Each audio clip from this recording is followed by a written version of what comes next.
Peah Perek Vav Mishnah Yud. We're going to continue. The Mishnah is discussing things that are not Shikechah.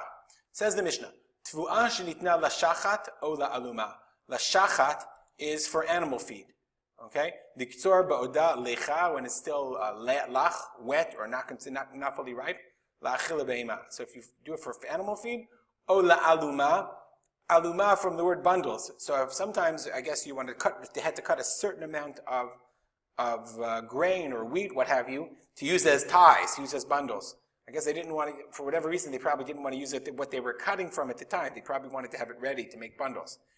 Okay? V'chein ba'agudei hashum, similarly, agudei hashum, garlic bundles, va'agudot hashum v'habitzalim, and bundles of garlic and onions, and lehem shikechah.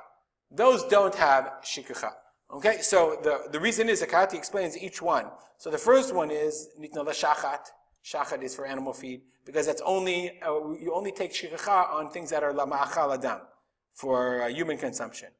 Ola aluma, same thing. If you're taking it to aluma, v'nei kama alumati bundling, okay, that's also not for food, rather for other use, and that's not Shikechah. Agudei shum, okay, agudei shum, bundles of garlic, the Kahati says. Why? Because those, again, for bundling, those were the bundles of garlic that are used to bundle other garlic. Okay?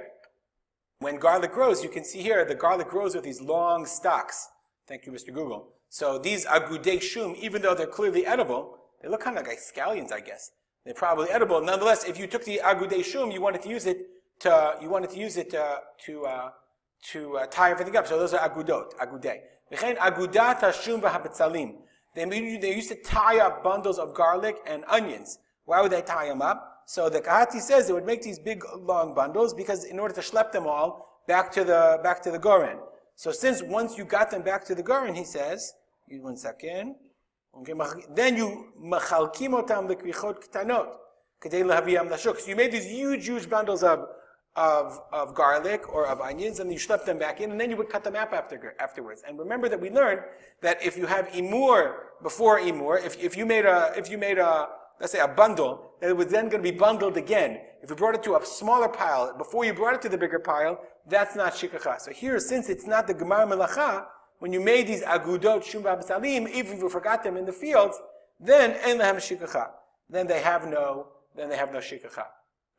In addition, also remember that especially garlic and onion, you remember garlic, if you've ever seen it the way they hang it, this is actually exactly how they take it. They take these huge bundles, okay, and then they'll, again, thank you to Google if it ever got clearer, okay, they take these huge bundles and then they hang them out.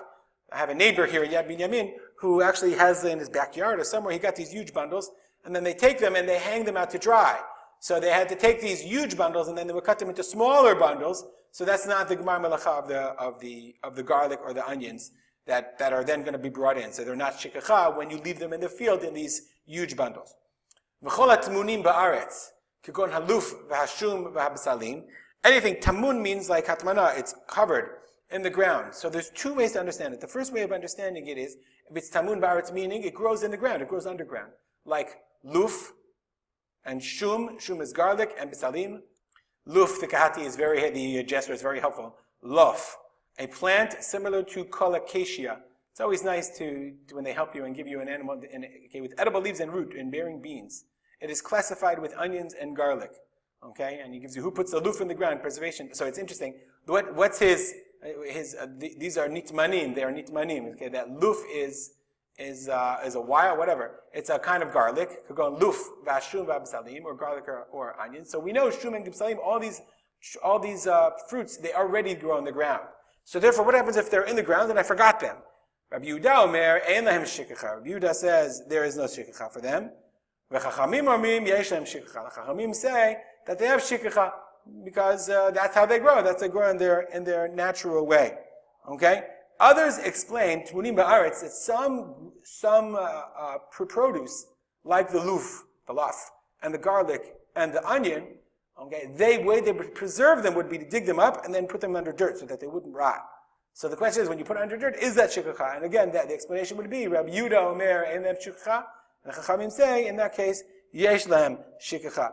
The Kahati explains in that the Gemara in Sotas, the Yushami, Susi says, But the reason the Chachamim, it says, Ki tiktzor kitzircha besadeh. Kitzircha, the word kitzircha implies galui. And sadcha, mashma also galui. Let's see that inside. Let's see the pasuk. Ki tiktzor kitzircha basadecha. Okay? V'shachachta omer basadeh. This is the pasuk of Shikechah. So, kitzircha is kitzircha, that which you cut. Besadcha, that which you cut. Okay, so each one is a miut, only that which you could cut. Besadcha, only that which you could cut. So the Chachamim say there's a principle called miut achar miut ba'al rabot. Essentially, a kind of two negatives equal a positive. So since you have a miut achar miut, kitzircha, that which you cut must be besadcha, that which you cut. So must come to teach you even things that you don't cut. Miut achar miut, and that's lirabot, and that includes things that can't be cut. And that's why the Chachamim say that there is shikechah even for things that are growing under the ground that you have to pull up. If you have any comments or questions, rspolter@gmail.com. I want to dedicate to learning to the memory of my father, Harav Simcha ben Yitzchak Kalman. Have a great day.